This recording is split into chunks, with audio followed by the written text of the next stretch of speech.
Hey guys, Rick Shaw here. I was thinking about this the other day, and I don't think I've ever done a vlog on it. But if you're planning on going to the Philippines, this is what happened to me. Before I left, I had about a 750 credit score, and I paid off all my credit cards, and paid off my loan, and I cut the cards up, and I left because I didn't want to get tangled up with owing anything there. Excuse me. Well, that was a big mistake because when I came back, my credit score was down to like 400 and something. And I called up the bank and said, what's the deal with this? And, when I first got here, I wanted to get a loan to get us started. And they said, you don't use the credit, you lose it. So make sure that you keep a card or two or a loan and just keep paying it. The other thing when you're going there, and this is something I've said this before, get a Charles Schwab account and don't put any of your money into Filipino banks. I wouldn't do that. You could lose it real quick. Just transfer what you need. Get yourself an account in the Philippines, dollar or Aussie or whatever, wherever you're from, and then a Filipino account, and then they'll transfer it. You won't get ripped off going to one of these places that changes the money for you. But the Charles Schwab account, if you're from America, you definitely want to get that. If you do transfers, there might be a fee, but Charles Schwab pays them back. So you can transfer for free. So that's a really cool idea. Another thing, too, a lot of you guys want to go there and stay the rest of your lives, want to build a house and all that. You can't own ground, but you can own a house. So get a lawyer and have them set up so that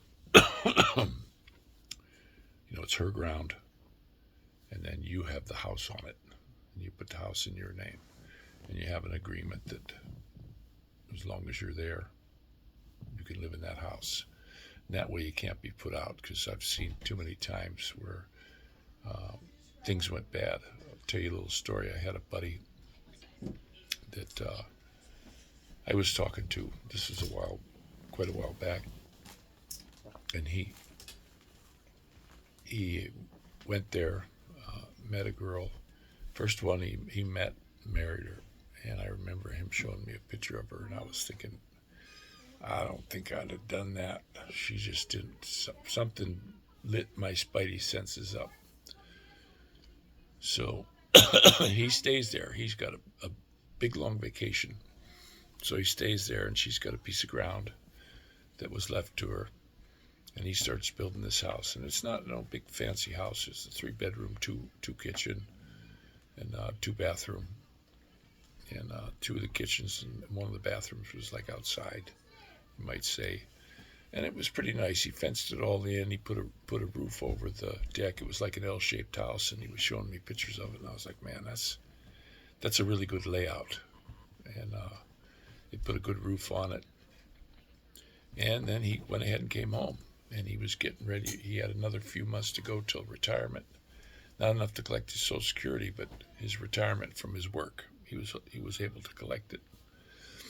So he goes back. He gets back, and she's got a fellow living in their house with him and his 2 brothers. And she says, "Get out! I don't want you here. If you don't leave, I'm calling the police." And he was ticked off, so he says, "Call them." And the police were pretty cool. I always liked the police in the Philippines. Uh, they told him, "Look, you have to go. If you don't get out, we're going to arrest you, and you don't want that." So he left. He wound up getting a flight coming back home, and had to get his job back.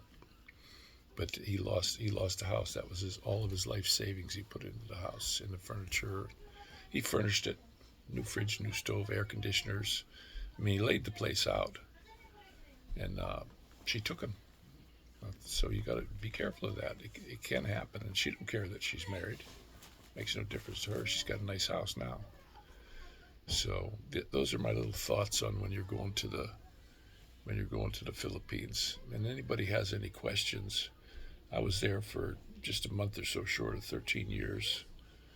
Uh, the best way, if you can get there, is with the SSRV. If you're a military guy, that's your best visa to get because you can come and go and please as many times as you want. You don't have to stay there. I was on a 13A visa, and if you leave the country for more than 6 months, it's done. It's over with. So you got to watch that. But that's where we're at now. And our buddy Ronald's back home. He's still not 100%.